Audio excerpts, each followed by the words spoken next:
Hi guys, আমরা অফিসের সামনে পৌঁছে গেছি। এখন আমরা আপাতত রাজুদার দোকানে বসে আছি। অ্যান্ড এখানে ওর কিছু একটা কাজ করছে, অফিসিয়াল ওয়ার্ক, সেই জন্য এখন বিজি আছে, ব্লগে আসতে পারছে না। তাই আমি ব্লগটাকে স্টার্ট করলাম। এখন আপাতত স্টার্ট করে রাখি, জানি কন্টিনিউ করতে পারবো না, কারণ এখন গিয়ে ঢুকে কাজ করতে বসতে হবে। তো আবার অফিস থেকে বেরিয়ে ব্লগটাকে কন্টিনিউ করবো, তো দেখতে থাকি। Hi guys, good morning. Actually আমি এখন ভয়েস ওভার দিচ্ছি, কারণ এই পার্টিকুলার ক্লিপটাতে খুব খারাপ সাউন্ড শোনা যাচ্ছে আশেপাশের, একদমই ঘ্যার ঘ্যার করে আওয়াজ বেরোচ্ছে, তাই জন্য আমাকে আবার আলাদা করে ভয়েস ওভার দিতে হচ্ছে। এটা আমরা অ্যাকচুয়ালি সেদিনকে সকালবেলা চণ্ডীগড় ধাবায় গেছিলাম ব্রেকফাস্ট করতে, আর তোমরা দেখেছিলে রাত্রিবেলা ও একটা অন্য ড্রেস পরেছিল, যেই জামাটা আমি ওকে দিয়েছিলাম পয়লা বৈশাখে, সেই জামাটাও পরেছিল। আর সকালবেলা ওর ড্রেস চেঞ্জ হয়ে গেছে, ও একদম ফর্মাল ড্রেস পরে একদম রেডি হয়ে গেছিলো, যেহেতু ও একটা অন্য কাজে যাচ্ছিল। সেটা আমি তোমাদেরকে পরে জানাবো কি কাজ।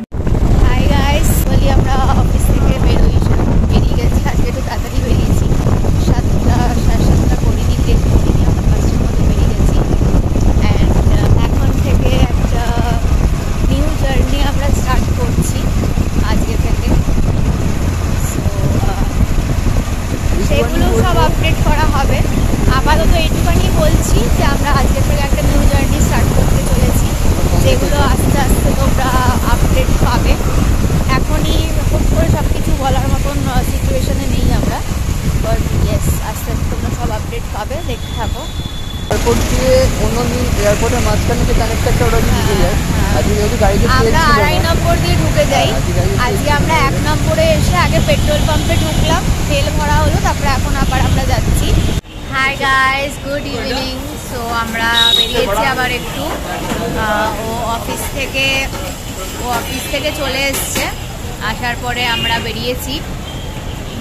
আমার আজকে অফিস ছিল না, ওর অফিস ছিল, আর সেটা কি ব্যাপারে কি হবে না হবে সেগুলো তোমাদেরকে পরে বলবো। আপাতত এখন আমরা এখানে এসেছি কোথায়, নিউ আর্সেলান বিরিয়ানি বলে একটা দোকানে এসেছি। এটা হচ্ছে চিনার পার্কে এসেছি। এখানে আমরা এগ চিকেন রোল খাচ্ছি। ওর এত খিদে পেয়ে গেছে, ও ব্লগ করার আগে, ফটো তোলার আগেই খেয়ে নিয়েছে, কারণ সারাদিন সকালে কিছু খাইনি, সম্পূর্ণ খিদে পেয়ে গেছে, তো খেয়ে নিই। হাই গাইস, তো আবার চলে এলাম ব্লগে। তো এখন আপাতত রয়েছি ডানলপে কী জানলাম, জলপান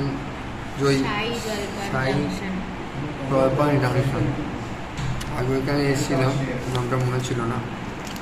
তো এখন একটা মশলা দোসা, বাটার মশলা দোসা অর্ডার করেছে, আর ছোটো স্মল জিলিপি অর্ডার করেছে 5 পিস।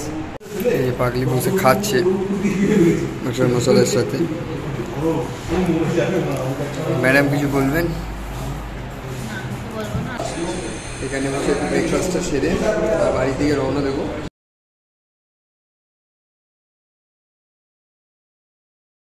হ্যালো বন্ধুরা, আবার চলে এসেছে অনেক দিন পর ব্লগে।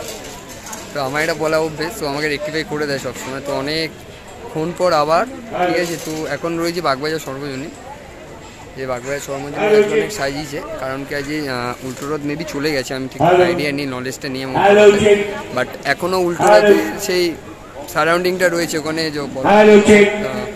জগন্নাথ দেবের যে এটা করা হচ্ছে, জগন্নাথ স্বামী নয়ন পথগামী, এখানে সাজানো হচ্ছে রথ বেরোবে।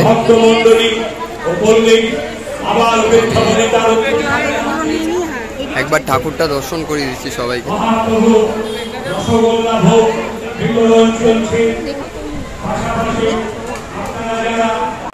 তো আজকে পুরো ভিজে গেছি, কিছু শোনা যাচ্ছে না এখানে, ঠিক আছে, যেহেতু রথটা বেরোবে এবং অ্যানাউন্সমেন্ট করছে, ঠিক আছে। ঠিক দুর্গাপুজোর মতোই, মানে দুর্গাপুজোর মতোই মেলাটা বসেছে এখানে। দেখে নাও কত সুন্দর একটা অ্যাম্বিয়েন্স থাকে, ঠিক দুর্গাপুজোতে ঠিক এরকমই অ্যাম্বিয়েন্সটা থাকে, ঠিক আছে, ভিড় প্রচন্ড থাকে, ঠিক এরকমই মেলাটা বসে দুর্গাপুজো। এখন এসে গেছি আমরা ফুচকা খেতে। কোথায় এসেছি আমরা এটা ফুচকা খেতে? এক্স্যাক্টলি জায়গাটা আইরিটলা স্ট্রিটে আমরা এখন আছি, এখানে ফুচকা খেতে এসেছি। এটা আমরা এখানে এনে সেকেন্ড টাইম ফুচকা খেতে আসছি, এর আগে একবার এসেছিলাম। তো এখন আমরা খাবো fuchka. I've been living life right like I could just die any minute. Going for a ride down the side, PCH country limit. I don't need a guide, follow lights, take me where I wanna visit. Are you alive? I'll just breathe in. Cause I've been living life right like I could just die any minute. Going for a ride. আবার রথতলায় এসে গেছি।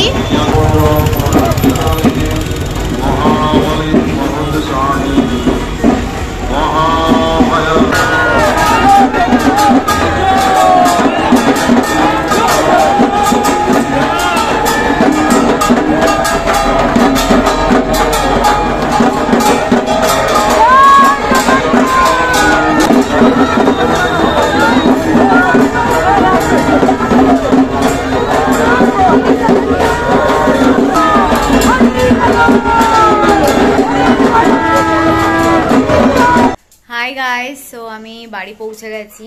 আর আজকে সেরকমভাবে আমরা কোনো vlog করিনি, because আজকে অনেক দিন পরে আমরা সারাদিনটা একসাথে টাইম স্পেন্ড করার টাইম পেয়েছি, যেহেতু আজকে ওর উইক অফ ছিল। তো ওই জন্য সারাদিনটা আমরা খুব ভালো করে এনজয় করেছি, টাইম স্পেন্ড করেছি, প্রচুর গল্প করেছি। ট্রাই করবো কালকের থেকে আবার ভালো করে এনজয় করে ব্লগ করার জন্য। আজকের দিনটা ব্লগে ফোকাস না করে দুজনের দিকে আমরা ফোকাস করার ট্রাই করছিলাম। So yes, that's the update. Hi guys, actually আমি এখন ব্লগটাকে অন করলাম সেটা তোমাদের সাথে কিছু কথা শেয়ার করার জন্য। তোমরা অনেকেই ইনসাইড আউটকে চেনো হয়তো, ওরা খুব বড় একটা বেঙ্গলি লাইফস্টাইল কাপল ইউটিউবার বলতে পারো, couple influencer, couple content creator, whatever you like to call them. So actually আমি এই ভিডিওটা না করে পারলাম না। আমি ওদেরকে অনেক বছর ধরে ফলো করি, যবের থেকে ওরা ভিডিও করে আর কি, যবের থেকে ওরা এরকম ব্লগস করে তবের থেকেই আমি ওদেরকে ফলো করি। আমার ওদেরকে ভালোও লাগতো প্রথম। তারপরে মাঝখানে কিছুদিন হয়ে গেছিল আমি ওদেরকে একদমই ফলো করা বন্ধ করে দিয়েছিলাম, কারণ টু বি ভেরি অনেস্ট আমার ওরা যে ফেকনেসটা দেখায় নিজেদের ভিডিওর মধ্যে সেটা আমার একদম পছন্দ হতো না। Because to be very honest এটা সবাই দেখে বুঝতে পারে, ওদের অন্ধ ভক্তরা ছাড়া, যে ওরা কতটা ফেকনেস দেখায় একটা ভিডিওর মধ্যে। আমি এক্ষুনি একটা ভিডিও দেখছিলাম যেটা দেখে আমার খুব খারাপ লাগলো, তাই জন্য আমি এখন ভিডিওটাকে অন করলাম তোমাদের সাথে এই কথাটা শেয়ার করবো বলে। কারণ এইটা আমি না বলে আমি থাকতে পারলাম না। ওদের নিজেদের একটা বাচ্চা আছে, তাছাড়া ওদের একটা ডগ আছে, ডগটার নাম কুলফি। তাছাড়া ওরা জাস্ট কিছুদিন হয়েছে ওরা একজন গোপালকে নিয়ে এসছে, মানে ঠাকুর ভগবান গোপাল। তো এবার কি হয়েছে ব্যাপারটা, ওরা মেবি কেরালা বা কোথাও একটা ঘুরতে যাচ্ছে। তো সেখানে তো অবভিয়াসলি নিজের বাচ্চা যেহেতু নিজেকে রিহুকে নিয়ে যাচ্ছে ওরা। অ্যান্ড আদার দ্যান দ্যাট কুলফিকে ওরা সবসময় একটা মেয়ের বাড়িতে রেখে আসে, তো সেরকমই কুলফিকে এইবারও ওরা একটা মেয়ের বাড়িতে রেখে আসছে। আর গোপালকে ওরা যে ওদেরকে গোপালটাকে গিফট করেছিল তার বাড়িতে ওরা রাখতে গেছিল। But that is not the point. The point is that যে গোপালকে যে কাপলটা ইনসাইড আউট, যে কাপলটা অর্পিতা অ্যান্ড সৌহার্দ্য, ওরা দুজনে গোপালকে ছাড়তে গেছিল। আর কুলফিকে কে ছাড়তে গেছে? কুলফিকে ছাড়তে গেছে ওদের ড্রাইভার। ঠিক আছে, এটা হচ্ছে ফার্স্ট পয়েন্ট। সেকেন্ড পয়েন্ট হচ্ছে কুলফিকে ছাড়ার সময় ওদের কোনো কষ্ট হয়নি, কোনো কান্নাকাটি করেনি, কিছু করেনি। বাট গোপালকে ছাড়ার সময় ওদের নাকি প্রচন্ড কষ্ট হয়েছে, ওরা খুব কান্নাকাটি করেছে ভিডিওর মধ্যে। তো আমি বুঝতে পারছি যে অনেকেই ঠাকুরের সাথে অনেকটা বেশি কানেক্টেড হয়, but that is not the point. The point is যখন কুলফিকে ওরা নিজের বড় ছেলে বলে, বড় ছেলের মতন তো ওরা কোনোদিনও ট্রিট করেনি আজ অব্দি। মানে রিহু হওয়ার পর থেকে, রিহান হওয়ার পর থেকে, ওদের যে হিউম্যান চাইল্ড হওয়ার পর থেকে ওরা যে ডগ চাইল্ডটা ওদের ছিল তাকে কোনোদিনও ছেলে হিসেবে আর ট্রিট করেনি। বিকজ আমি তো নিজে দুটো বাচ্চার মা, আমি তো নিজে দুটো ডগ চাইল্ডের মা, তাই জন্য আমি না এগুলো দেখে সহ্য করতে পারি না, আমার প্রচন্ড গায়ে লাগে। তাই জন্য আমি ওদের ভিডিও দেখা পুরোপুরি বন্ধ করে দিয়েছিলাম। হঠাৎ করে অনেকদিন পরে আজকে ওদের একটা ভিডিও দেখলাম, দেখে আমার আবার খুব কষ্ট হলো, আবার খুব গায়ে লাগলো। তো লাস্টলি আমি তোমাদের সাথে এই কথাটাকে না শেয়ার করে থাকতে পারলাম না, তাই জন্য আমি এই কথাটা তোমাদের সাথে শেয়ার করলাম। তোমরা কি তোমাদের বক্তব্য আমি জানি না, বাট প্রত্যেকটা মানুষের ফ্রিডম অফ স্পিচ আছে, তো ওই জন্য আমি আমার বক্তব্য সবার সামনে পেশ করলাম। বাইরে প্রচণ্ড বৃষ্টি পড়ছে, but I am ending the vlog right now.